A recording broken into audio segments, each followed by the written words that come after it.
yo les voy a hablar un poquito sobre las maderas fósiles. Y le puse este tema interesante porque, como comentaban en la introducción, en la presentación, creo que en Perú son más geólogos que biólogos. Nosotros acá en México somos más biólogos que geólogos, los que somos paleontólogos. Pero sin embargo, las dos áreas de la biología y la geología se unen en este gran matrimonio y nacemos los paleontólogos, ahora los paleobiólogos. Y vamos a ver por qué ya no somos tanto paleontólogos, sino más paleobiólogos. Y bueno, esta plática está más dedicada a no aburrirlos en cuestiones técnicas, sino enseñarles un poquito lo que hacemos en el laboratorio y cómo usamos las maderas para deshacer esta maraña de las historias de nuestro planeta y que pueden ser replicadas, utilizadas en cualquier yacimiento fosilífero que tenga maderas fósiles. Solamente hay que saber un poquito de anatomía, morfología y que los caracteres anatómicos se observen, que te los voy a mostrar un poquito, y con esto podemos contar unas buenas o unas hermosas historias sobre la historia de nuestro planeta. Para comenzar, no sé si sepan que soy Carlos, dirijo el laboratorio de paleobiología aquí de la Benemérita Universidad Autónoma de Puebla, aquí en México.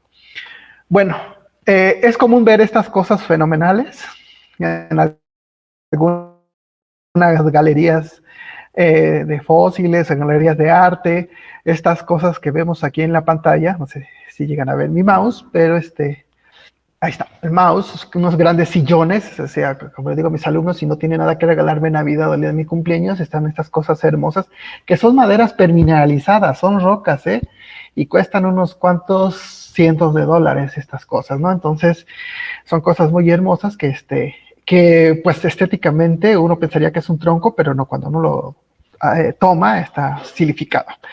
Bueno, vamos a comenzar la plática nada más recordándole, porque sé que es como un gremio de paleontólogos, geólogos y que no todos somos plantólogos.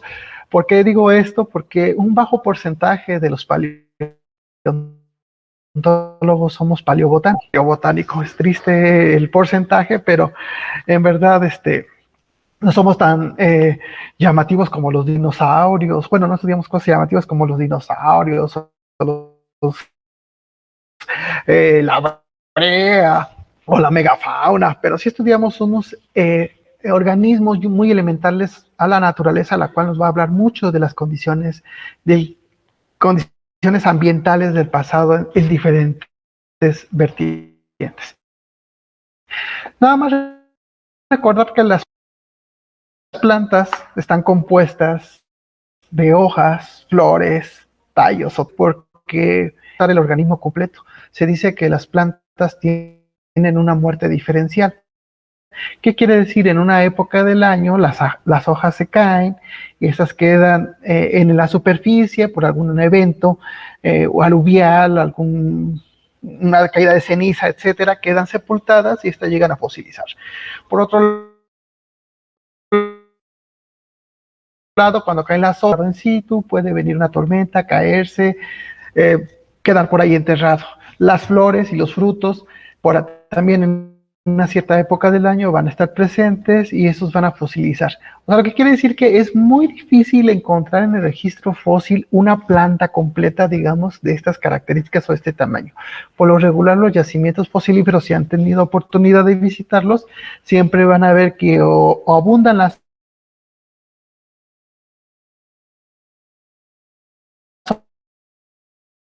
aquí está llena de troncos, algunas raicillas, pero no hay troncos y hojas.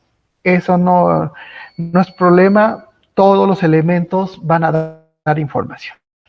Y recordemos que para que un material vegetal fosilice, pues son condiciones extraordinarias. Se sacaron el boleto de la lotería para conservarse y preservarse y no estar sobre condiciones como incendios, herbivoría, ambientes que los van a degradar, sino esta parte de estos organismos van a quedar sepultadas inmediatamente y van a detener ese deterioro hasta su descomposición.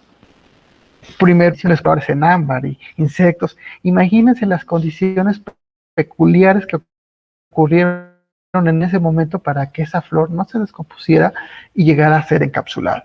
O en este caso los troncos llegaran a estas condiciones, a un ambiente acuoso lleno de sales y pudieran ser reemplazados por sílice. Entonces en esta planta, nada más para ponernos en contexto,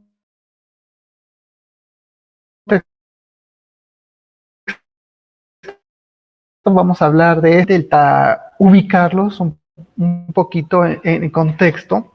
Vamos a ver que está, digamos, en una macroestructura, está compuesta por su corteza, todos conocemos la corteza, tenemos la parte del centro que es mucho de este tamaño. Primero, les quiero comentar que la madera no se estudia en una sola dimensión, la madera se estudia en 3 dimensiones o en 3 planos. Si yo tengo este cilindro y yo lo corto en esta sección horizontal, yo voy a ver la cara, digamos apical, y esto es a lo que nosotros le llamamos un corte transversal. Si yo lo corto en esa sección, sería un corte tangencial, y si yo lo corto del centro hacia la orilla, sería el corte radial. Esto quiere decir que nosotros vemos las células en 3 dimensiones. Es como si viéramos a una persona. Si la veríamos desde arriba, nos lo enfocáramos desde arriba, sería el corte transversal, de frente sería el corte tangencial y de perfil sería el corte radial.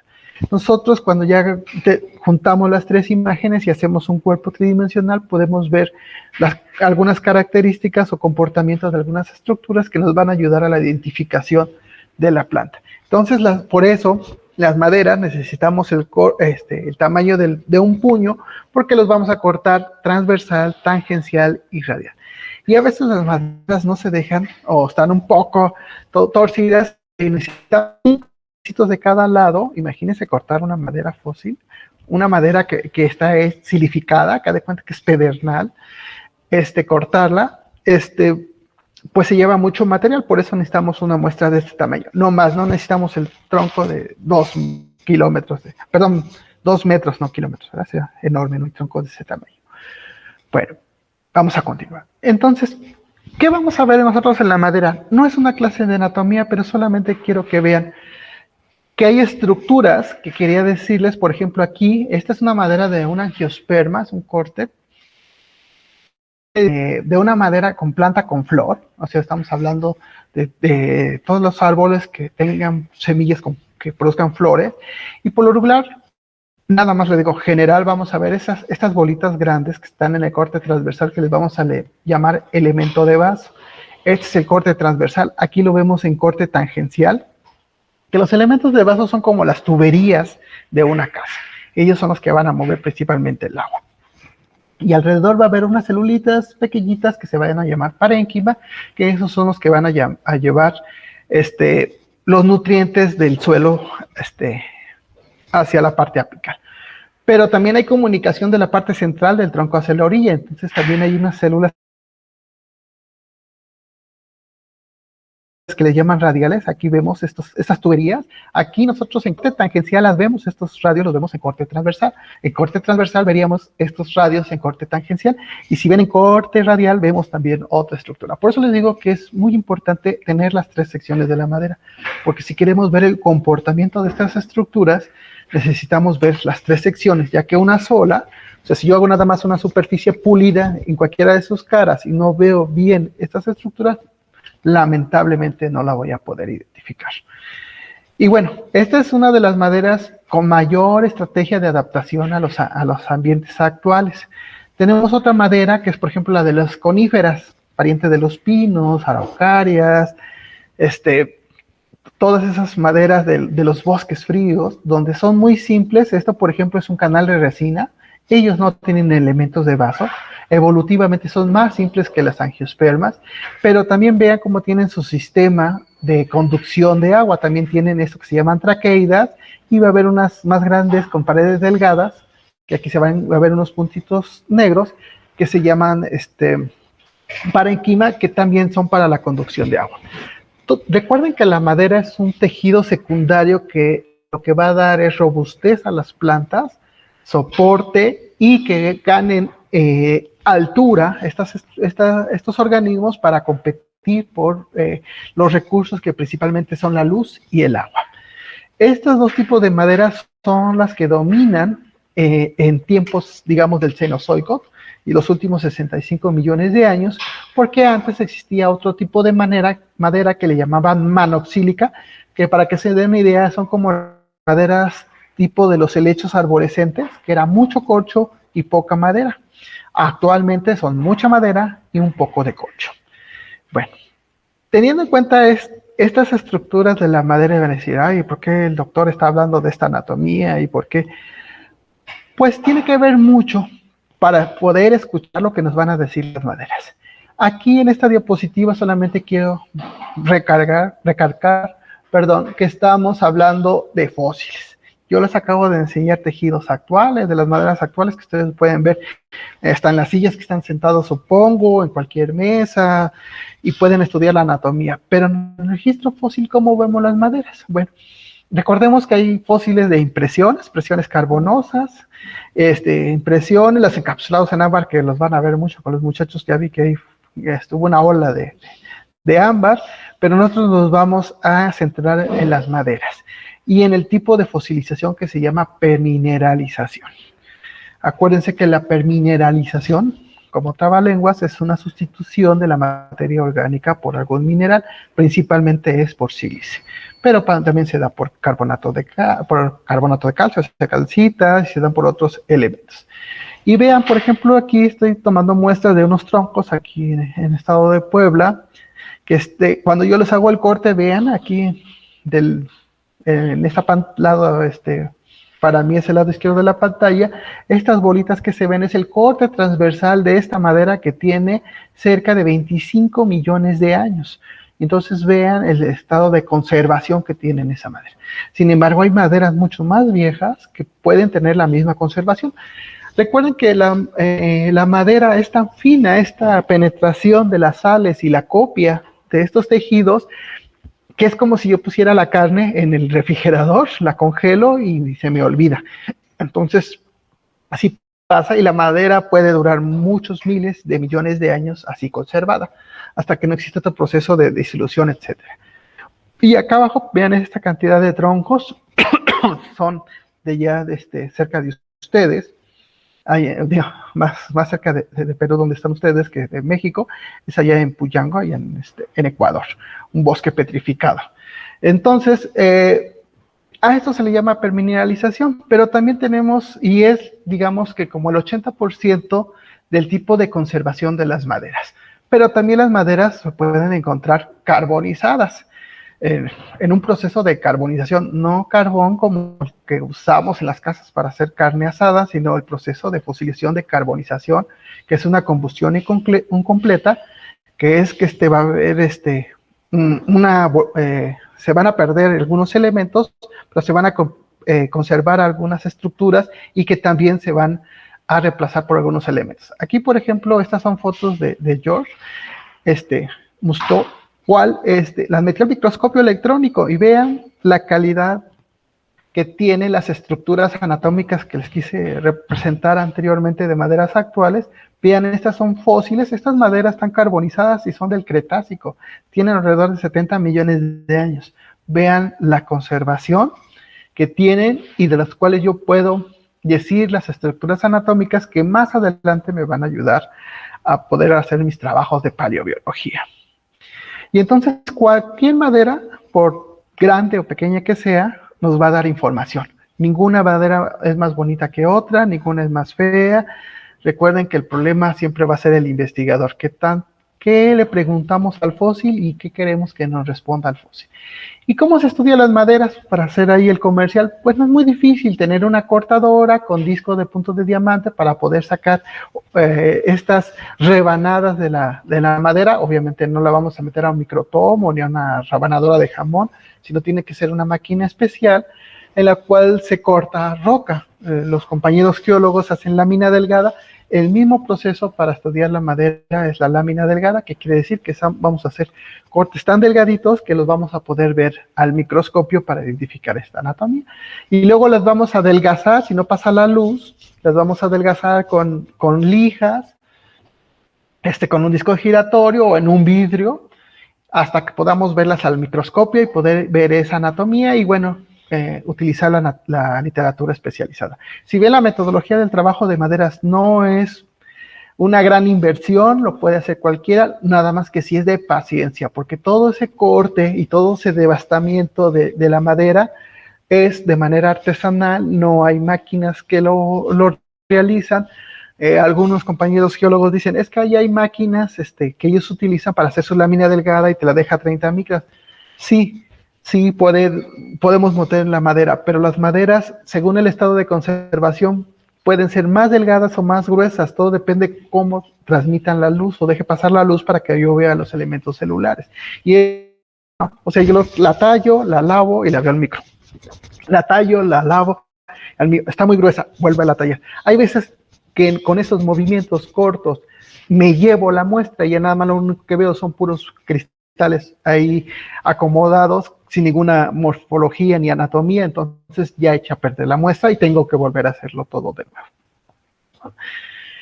Bueno, ya les dije que la madera, ya les dije cómo la estudiamos, cómo la preparamos, pero cómo vamos a escuchar esos ecos o esos sonidos, esa información que nos va a dar la madera. Bueno, la madera ya que la tenemos, la vamos a trabajar, digamos, en dos metodologías.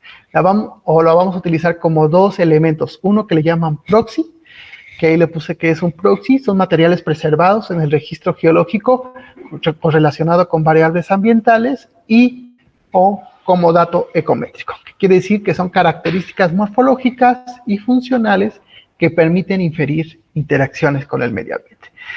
¿Qué quiere decir? Aquí les puse un ejemplito.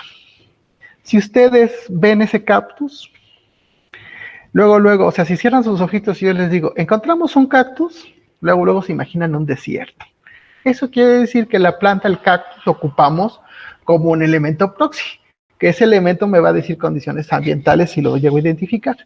¿Qué pasa con datos ecométricos? Si yo les digo, mira, encontré una planta con espinas, y te muestro esta imagen de abajo, lo que me van a decir, las espinas también hacía calor. ¿Por qué?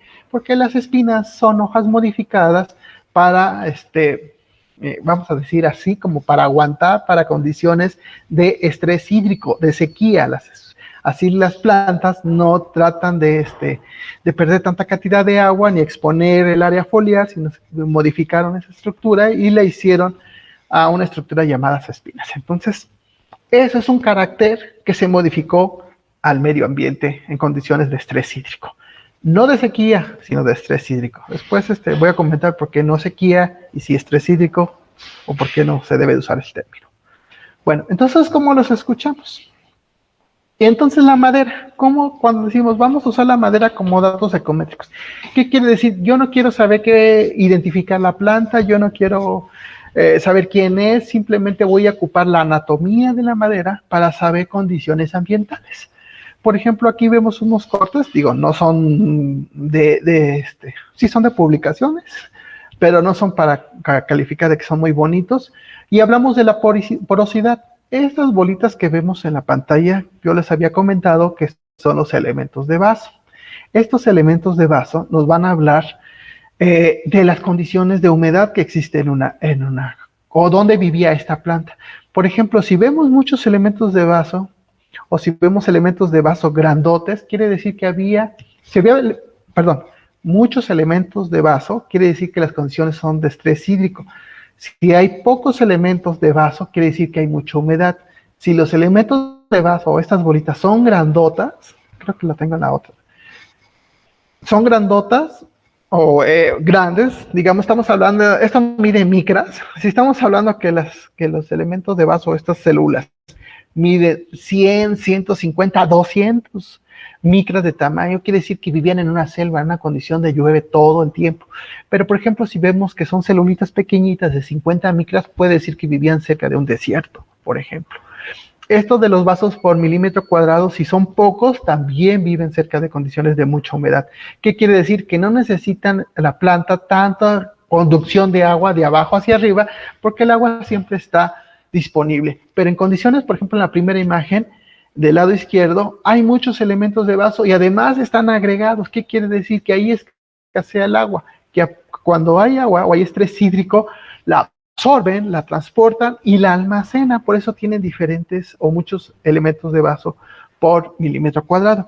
Es más, si tienen muchos vasos, imagínense que tengan solo un vaso y se atrofia por cualquier cosa, un insecto llegó y se metió, hizo su casita, un hongo, lo que quieras, pues esa tubería ya se tapó y ya no va a circular agua de la base hacia la parte aérea del árbol. Entonces la madera o el individuo puede morir porque cierta parte de su área o de la parte de la planta va a morir porque no tiene agua. Entonces lo que hacen es tener muchas celulitas pegadas, y entonces si se atrofia una, no importa, están las tuberías de alrededor que van a seguir haciendo esa función de transportar agua. Por eso les decía, son estrategias o condiciones anatómicas que van a responder a las condiciones ambientales. Y eso nosotros lo podemos saber con las maderas, porque son muy buenas indicadoras de la lluvia, o más bien de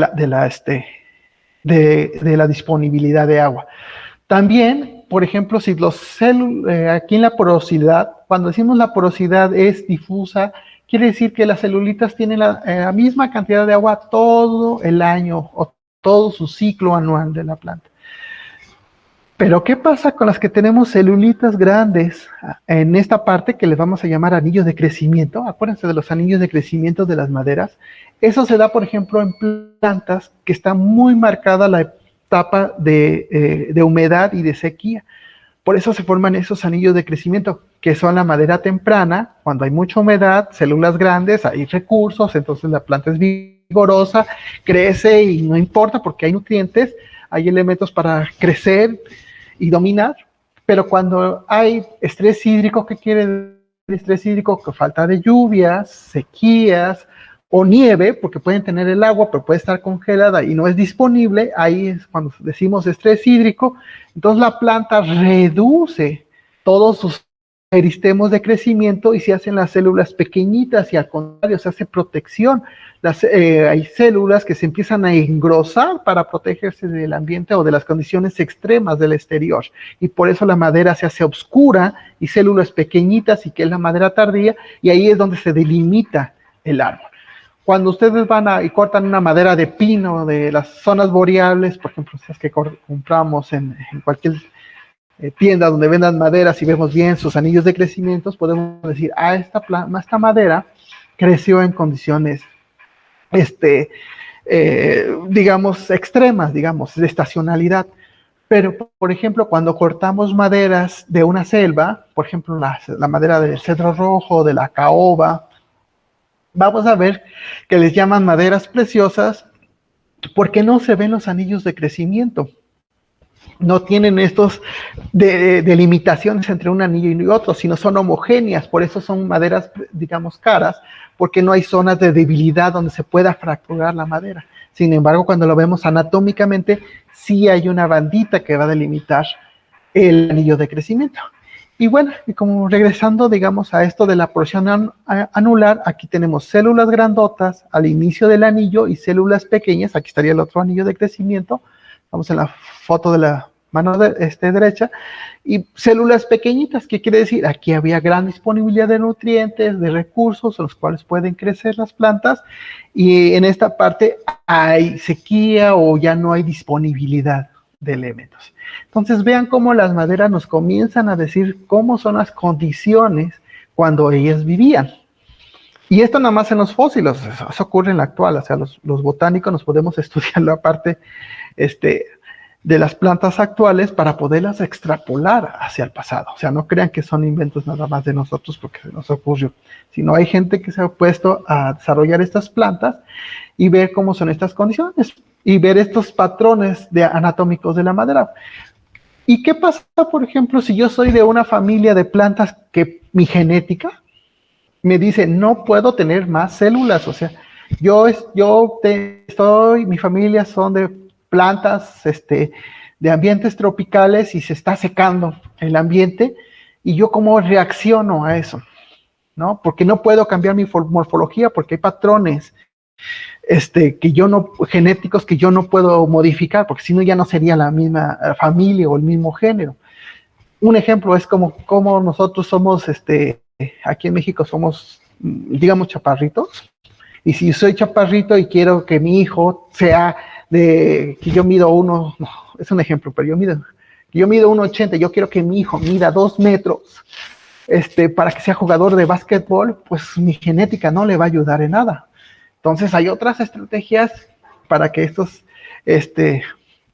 organismos puedan competir, y las plantas lo hacen. No hacen más elementos de vaso porque su genética le dice, tú nada más puedes tener elementos de vaso solitarios, pero te estás viviendo en un lugar donde hay estrés hídrico. ¿Cómo le vas a hacer? Pues hay unas celulitas que se llaman parenquima, que también van a estar asociadas a ese tipo de situaciones. Entonces nosotros podemos ver maderas tropicales o que se parecen a un comportamiento tropical, pero con mucho parénquima alrededor. Y bueno, o se forman bandas, y eso nos está indicando también condiciones de estrés hídrico. Están diciendo, oye, la planta es una planta que estaba viviendo en una selva, pero ¿qué crees? Con el tiempo se fue secando y ahora vive en condiciones de estrés hídrico. Entonces hay estructuras como el parénquima. Entonces lo que nos dice es que el parénquima tiene ciertas partes o ciertos caracteres que son parte de la familia o partes genéticas, por eso nos sirven para identificarlos. Y también hay estructuras que van a responder al medio ambiente, que son más débiles, digamos, o que van a ser más modificables. Por ejemplo, las hojas, la misma hoja, si vive en condiciones tropicales, va a tener un margen entero. Si vive en la misma especie, si está en condiciones de estrés hídrico, el margen se empieza a hacer dentado. Entonces, o no crecen en los encinos. Por ejemplo, los encinos, no sé si tengan allá ustedes, los encinos son los árboles aquí hay bosques de pino encino, que son grandes árboles de 2, 3 metros. El mismo encino en latitudes, por ejemplo, en Texas, son arbustitos así de pequeñitos. El mismo encino, la misma especie, pero por las condiciones de sol y de temperatura no llegan a desarrollarse tanto como en las zonas tropicales. Entonces la madera también nos ayuda a identificar esos caracteres. Y bueno, y la conducción del agua, aquí les decía, por ejemplo, aquí este dibujo más para decirles que 40, un elemento de vaso que tenga un día este tamaño, conduce o se transmite la misma cantidad de agua que todos estos vasos aquí presentes. Entonces son estrategias, por ejemplo, esta es la estrategia de tener maderas de maderas tropicales y maderas con estrés hídrico. Y estos son los tamaños de las maderas, por ejemplo, con estacionalidad. Entonces, vean cómo los elementos celulares nos empiezan a hablar de las características sin saber quiénes son. Ahora, pausa. Vamos a ver cómo usamos la madera en otra metodología, donde ahora la vamos a utilizar, que le llaman el método del pariente vivo más cercano. Ya no como un carácter morfológico que va a responder, sino ahora quiero saber quién eres y voy a tratar de buscar a tu pariente vivo más cercano y ver en qué condiciones ambientales se encuentra distribuido. Y por ejemplo, tenemos que mi compañera, Adriana, encontró este fósil. Y que ella dijo muy bien que era Languncularia racemosa. Es una combratácea y bueno, ¿quién es ella? Pues es Languncularia. Y van a decir, ¿quién es Languncularia y por qué tanta importancia? Pues ella la encontró, ella en una localidad, si no me acuerdo, en Venezuela, y resulta que esta especie o este grupo de plantas es una de las 4 formadoras de los manglares de América, y que los manglares en América, vamos para que tengan una idea, se distribuyen de la siguiente manera.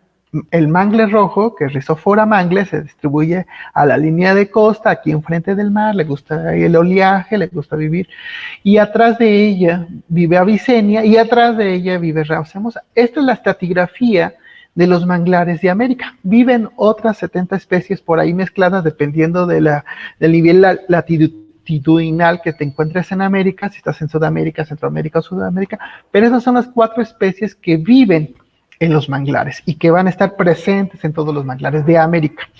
Y entonces, si yo encuentro la Languncularia fósil, quiere decir que esta planta pertenece a un manglar. Y entonces yo y tenemos muy bien estudiadas esas 4 especies, y entonces yo no nada más puedo decir, había un manglar. Sí, había un manglar, había tal salinidad, había tal altura a nivel del mar, tanta temperatura, porque estas plantas son muy delicadas, les llaman plantas sazonales, o sea, nada más son por ciertas características ambientales donde viven, y si las modificas, se muere el manglar. Entonces, teniendo esa planta, identificándola, yo puedo saber las condiciones que existían ambientales en donde vivía esta madera. Entonces vean cómo las maderas nos pueden decir mucho de las condiciones ambientales que a veces a nuestros compañeros geólogos no pueden determinar, por más que hagan geoquímica y estratigrafía y estudiar las estructuras primarias de sedimentación, no pueden dar esas características como lo dan las plantas, y en especial las maderas. Por eso a mí me encantan mucho las maderas y estudio mucho las maderas. Y pues va a decir, sí, qué bonito este cuento, dice aquí el doctor, pero pues, a ver, enséñenos un ejemplo.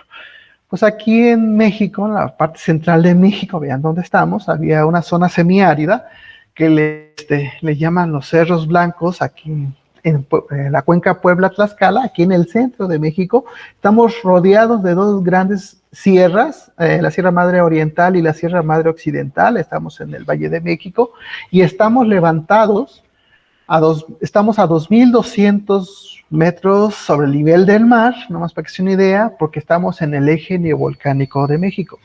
Si han visto fotografías, estamos a Malinche, pero estamos cerca del Popocatépetl, que siempre está haciendo ahí sus fumarolas, del Iztaccíhuatl, y entonces tenemos vegetación geófita, pero por cuestiones de deforestación, pero en algunos lados hay remanentes de bosques de pino encino. Vean cuánto llueve, promedio 165 milímetros, y hay una temperatura promedio de 24 grados centígrados. Estamos todavía en el subtrópico y estamos a 2200. Pues qué bonito, ¿no? Qué bonito paisaje, así todo templado, frío, porque es fresco, digamos, pero voy al campo y encontramos esta localidad que es una falla. Nos voy a hablar un poquito. No los voy a meter tanto, solamente vamos a ver que aquí en este punto donde se encuentran troncos fosilizados. Y son sedimentos lacustres, encontramos ostrácodos, ogonios, peces, hojas, por ahí hay unos restos de reptiles, y entonces es una bonita localidad de un ambiente lacustre. Y encontramos estos pequeños troncos, vean aquí sacando unos pequeños troncos permineralizados, ¿no? Entonces, pues pues sí, estaba muy bonito el lago, pues decimos, vamos a ver qué son, ¿no? ¿Quiénes son? En ese entonces hacemos la primera etapa, que es lo más romántico, hacer paleontología, la descripción de los organismos. Y entonces ocupamos a las maderas como proxies. O sea, identificamos quiénes fueron estas maderas, y sale Cedreloxylum tlaxcaltensis, terminalio, y no sé qué es una idea. Esta cedrela es su pariente vivo más cercano es el cedro rojo, una selva tropical. Terminalia, su pariente vivo más cercana es Terminalia amazoni. Vive solamente en selvas altas perennifolias. Y esta laurasia, que es familia del aguacate, pues nada más ya no vive en América. Su pariente vivo más cercano vive en la selva del Congo, en África. Aquí está el artículo, aquí está la cita si la quieren leer, y fue mi tesis de licenciatura.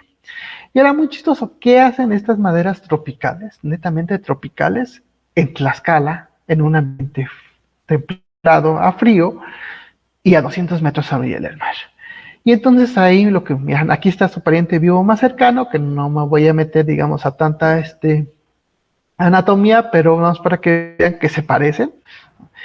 Me tuve que identificarlo como 3 veces porque mi asesor me decía, Carlos, estás equivocado porque ¿qué hace una madera tropical en Tlaxcala? Por favor, váyase usted a estudiar otra vez. Pero no nada más llegaba con una, llegaba con otra y comenzaba a decir estas características. Doctor, es que las maderas viven en selvas altas, necesitan más de 2,500 milímetros de precipitación, y Tlaxcala actualmente son 165. No, Carlos, estás mal. Vete y vuelve a regresar. Bueno, fue tanta mi necedad que con esas 3 maderas me titulé y dije, pues vamos a seguir estudiando. Esto fue, como ven, en 2009. Todos estos son los géneros que hemos encontrado ahora en Tlaxcala. Si ven, todos viven en bosques tropicales, selvas altas. Y entonces resulta que la localidad, no les había comentado, pero la localidad es del Mioceno. Tiene aproximadamente 15 millones de años. Y entonces mostramos que pues, las condiciones eran totalmente distintas de Tlaxcala a lo que conocemos actual. Y entonces, utilizando las maderas como proxies, vemos que son bosques tropicales y ya vimos algunos parámetros. Y entonces ya vimos que era un ambiente cálido húmedo, que las temperaturas eran de 25 grados o más, tenía que llover, o estar cercanas a 2000 milímetros y tener una selva alta. Y la otra es que todas las plantas que actualmente que les mencioné viven en promedio a 900 metros sobre el nivel del mar hacia abajo.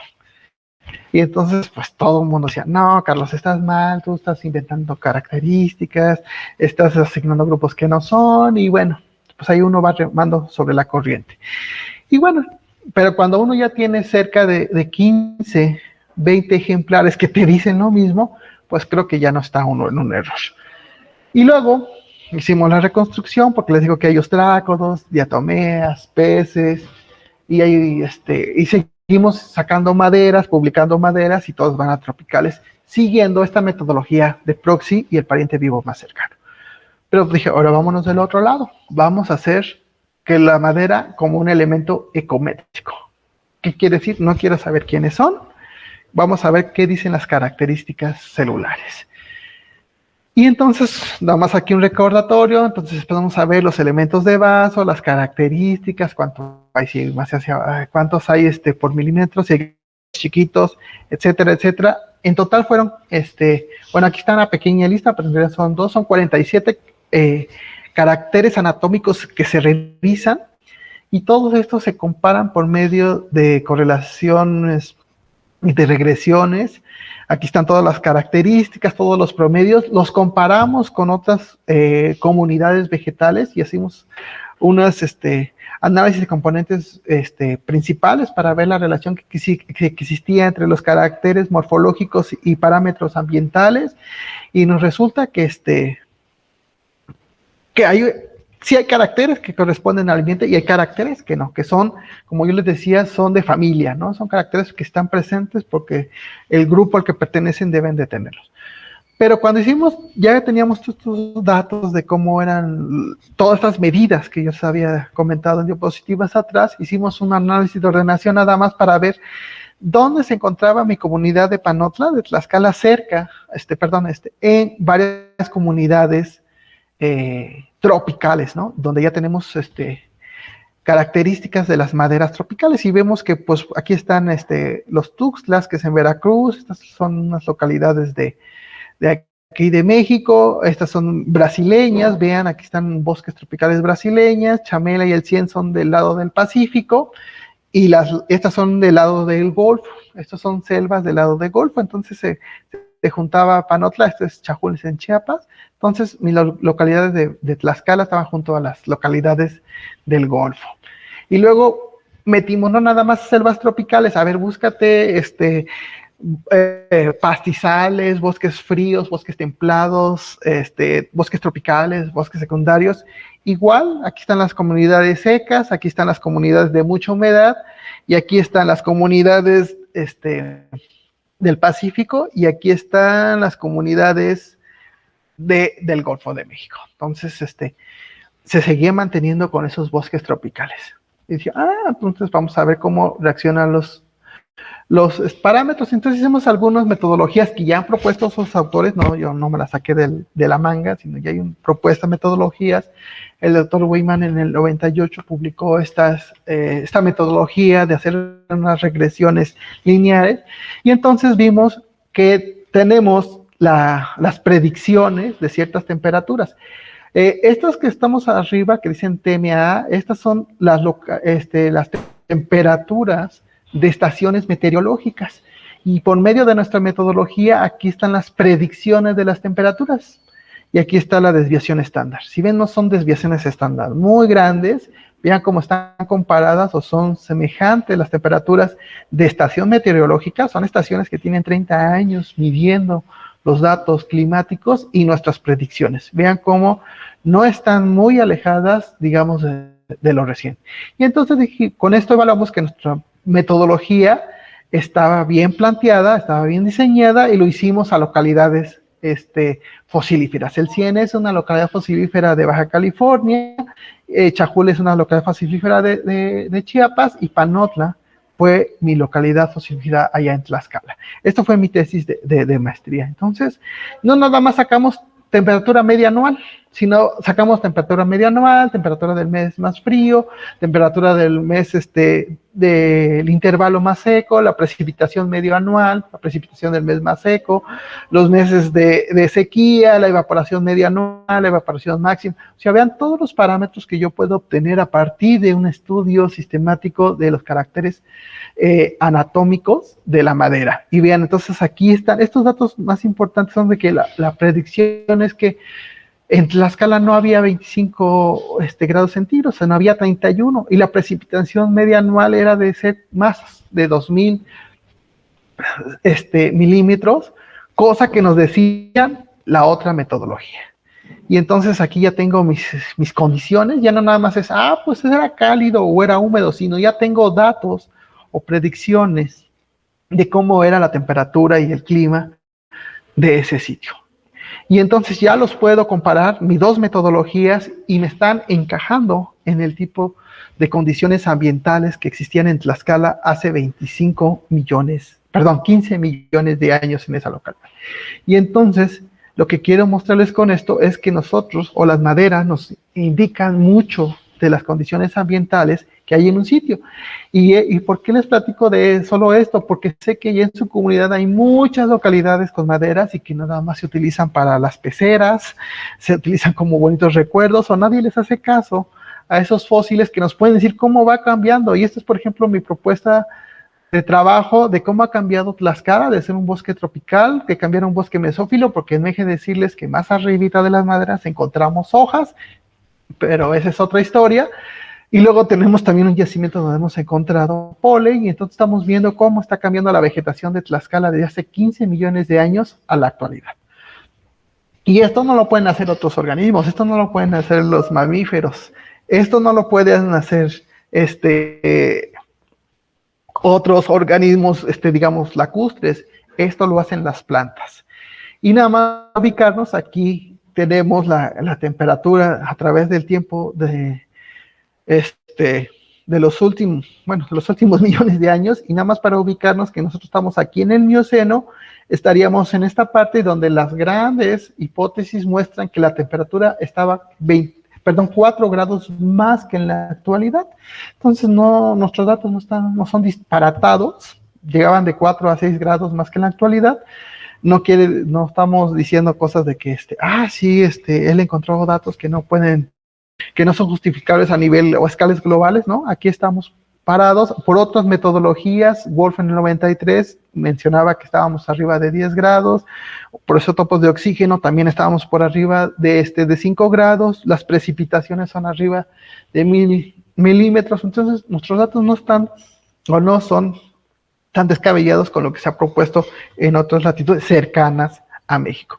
Y en México es una de las metodologías que apenas estamos aplicando, que estamos realizando, y pues supongo que es un área de oportunidad para las comunidades en donde estén, en el país que ustedes radiquen, o en cualquier localidad de plantas donde existan maderas fósiles. Se puede hacer este tipo de estudios, y que si ven no son muy costosos, y si ven aquí uno no está rezándole a San Madera, sino en realidad lo que estoy viendo es que si hay los caracteres anatómicos se llegan a observar, que esa es la principal condición. Los caracteres anatómicos que yo ahorita les dije o les mencioné al inicio se tienen que observar. Y aquí, por ejemplo, por ahí vi que andaba Rubén, que es una madera que vamos a estudiar de allá del norte. Esto es allá en Ecuador. Estas son las pequeñas maderitas de Tlaxcala. Esta es una hoja de tamaño natural, una hoja tamaño carta, para que vean los troncos que existen. Y entonces, pues las maderas son uno de los buenos elementos para saber las condiciones ambientales, y como les decía al inicio, son las que nos van a hablar de estas condiciones, y solamente nosotros debemos de escuchar esas palabras o esos ecos que nos dicen sobre cómo han cambiado las condiciones ambientales de nuestro planeta. Porque recuerden que no tenemos una bolita de futuro para saber cómo serán las condiciones ambientales, pero sí tenemos evidencia hacia atrás. Y estas metodologías se pueden aplicar en todos los edades del Cenozoico, quiere decir de los 65 millones de años para acá, se pueden aplicar en cualquier tipo de madera o tipo de localidad donde existan maderas fósiles. Y además, como conclusión, para no llevarme mucho, porque si no aquí me llevo 2 horas, y mostrarles que el registro de las maderas es una herramienta muy valiosa para reconstruir climas del pasado. Hay diferentes metodologías, que es muy sencillo, y que pueden ser estas metodologías complementarias con muchas otras información que se tenga, y nomás recordar que la importancia de los fósiles, o no hay fósil bueno ni fósil malo, sino es la capacidad del científico para extraer e interpretar la información fósil. Y ya que esto, pues solamente quiero agradecer a Jan y a todos los organizadores de este evento, que me parece muy, muy buena idea y esperamos que continúen, y agradecer a todas mis autoridades que me facilitan tener un espacio donde hacer todas estas locuras que se me ocurren con los fósiles. Muchas gracias y espero quedó claro.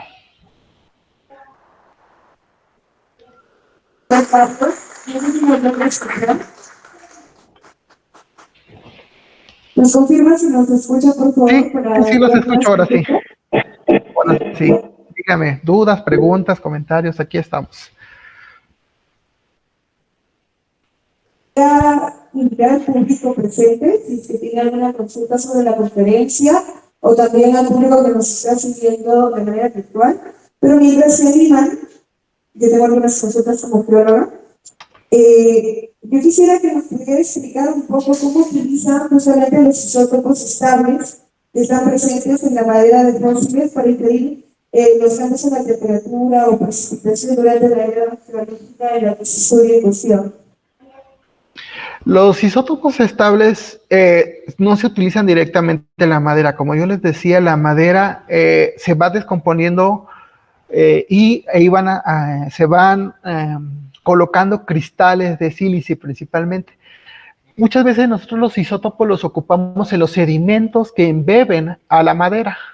Ahí sí. O si la madera está mumificada o son restos carbonizados, ahí sí les hacemos los elementos. Pero, por ejemplo, el carbono 14, pues es un elemento para localidades muy recientes, ¿no? Por su vida media. En maderas, por ejemplo, de Tlaxcala no las podemos ocupar porque tienen 15 millones de años. Muchas gracias, doctor. Bueno, fuerte los aplausos para el doctor Carlos por habernos acompañado en esta conferencia magistral. Agradecemos mucho y seguramente vamos a encontrarnos en otro evento donde sigamos hablando de paleontología y sobre todo de plantas. Muchas gracias. Sí, muchas gracias y nada más invitarlos al Congreso Latinoamericano de Paleontología que se va a celebrar en el 2025 aquí en la ciudad de Puebla, México. Acá los esperamos a todos. Vamos a estar por ahí.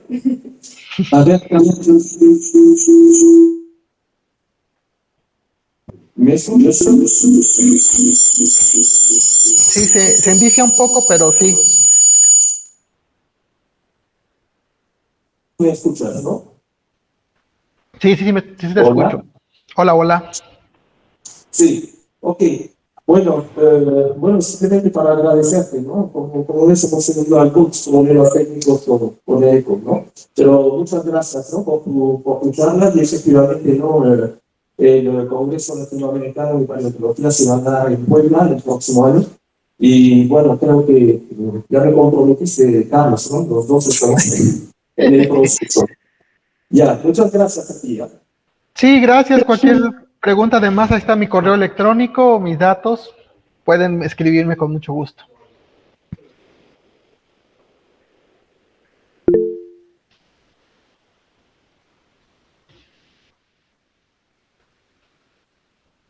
Sí, a ver, te escucho desconocido. Ay, perdón. Si alguien quiere preguntar. Disculpe, ingeniero, Soy Víctor Álvarez, había estado escuchando su presentación y realmente, sobre todo aquí en Perú, en la parte de Piura existe un bosque petrificado. Tengo algunas muestras y me gustaría sacar unas cuantas láminas, ¿no? Y tal vez ahí por su correo ya le llego unos mensajes a ver para que me pueda recomendar algunos libros para poder instruirme. Claro que sí, Y con mucho aquí en gusto. Cajamarca, lo que sí se vio por la parte de, ¿cómo se llama? Pariamarca, si no me equivoco ahorita, hay presencia de amonites, ¿no? Y lo fantástico de estos amonites que tienen el formato de la divina proporción, algunos formatos matemáticos y, bueno, ya le hago llegar Sí, ahí sí, igual la foto, y para poder tener comunicación. claro que sí, estamos aquí atentos. Y si no tengo, muchas gracias, Jackson. ¿Alguna persona? Bueno, no hay más consultas, ha quedado muy clara su exposición. Le agradecemos nuevamente. Fuertes los aplausos para el doctor Carlos, que nos ha venido acompañando con el tema de Sí, aquí está.